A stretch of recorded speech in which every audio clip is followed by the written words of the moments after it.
अंता उपचुनाव को महज 2 महीने बीत चुके हैं, लेकिन चुनावों का जो सिलसिला है उसका कहीं ना कहीं जिक्र हो जाता है।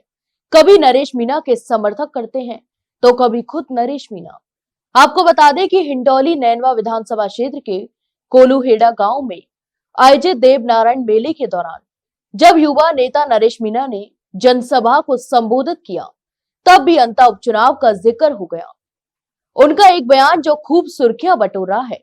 इस बार उन्होंने सीधे तौर पर केंद्रीय गृह मंत्री अमित शाह, लोकसभा अध्यक्ष ओम बिरला और अंता विधायक प्रमोद जैन भाया पर ईवीएम में गड़बड़ी कर चुनाव हारने का गंभीर आरोप लगाया है। उनके इस बयान के बाद क्षेत्र की राजनीति में हलचल मच गई है और राजनीतिक गलियारों में भी तीखी प्रतिक्रियाएं सामने आने की संभावना जताई जा रही है।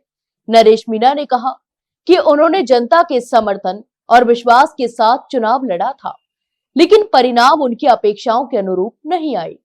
यहां तक कि उन्होंने आरोप लगाया कि चुनाव निष्पक्ष नहीं था और ईवीएम के जरिए सुनियोजित तरीके से उन्हें हराया गया था। यहां तक कि नरेश मीणा ने दावा करते हुए कहा कि मुझे पूरा विश्वास है कि मेरे साथ अन्याय हुआ है।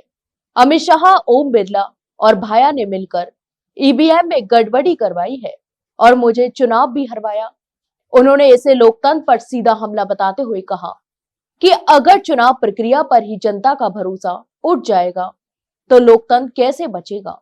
नरेश मीणा ने मन से कहा कि हिंडौली नैनवा क्षेत्र की जनता ने बदलाव के लिए वोट दिया था, लेकिन सत्ता और ताकत के दम पर उस जनमत को दबा दिया गया। यहां तक कि उन्होंने दावा किया कि चुनाव के दौरान कई स्तरों पर अनियमितता हुई है, जिनकी शिकायत उन्होंने पहले भी संबंधित अधिकारियों से की थी, लेकिन कोई ठोस कार्रवाई नहीं की गई। अपने भाषण में नरेश मीणा ने यह भी कहा कि वे इस कथित चुनावी धांधली के खिलाफ बिल्कुल भी चुप नहीं बैठेंगे। उन्होंने कानूनी लड़ाई लड़ने और जनता के बीच जाकर सच्चाई सामने लाने का ऐलान किया है। नरेश मीणा ने समर्थकों से अपील की है कि वे डरे नहीं और लोकतंत्र की रक्षा के लिए एकजुट रहें। उन्होंने कहा, यह लड़ाई सिर्फ उनकी व्यक्तिगत हार या जीत की नहीं, बल्कि जनता के अधिकारों और निष्पक्ष चुनाव प्रणाली की है। चुनावी प्रक्रिया और ईवीएम की विश्वसनीयता को लेकर पहले से ही देश भर में बहस होती रही है और ऐसे बयान उस बहस को एक बार फिर हवा दे सकते हैं। कोलूहेड़ा गांव में देवनारायण मेले के दौरान दिया गया यह बयान अब सोशल मीडिया और स्थानीय राजनीति में एक चर्चा का विषय बन चुका है। समर्थक जहां नरेश मीणा के आरोपों का समर्थन कर रहे हैं, तो वहीं विरोधी इसे हार के बाद का बयान बता रहे हैं।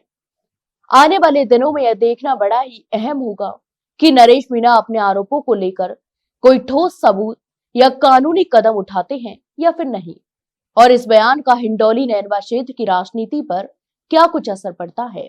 तो आपकी इस पूरे मामले पर क्या राय है, हमें कमेंट बॉक्स में कमेंट करके जरूर बताएं और वहीं वीडियो को लाइक और शेयर जरूर करें और हाँ, चैनल को सब्सक्राइब करना ना भूलें। फिलहाल के लिए इतना ही। जल्द मिलते एक नई जानकारी के साथ, तब तक के लिए नमस्कार।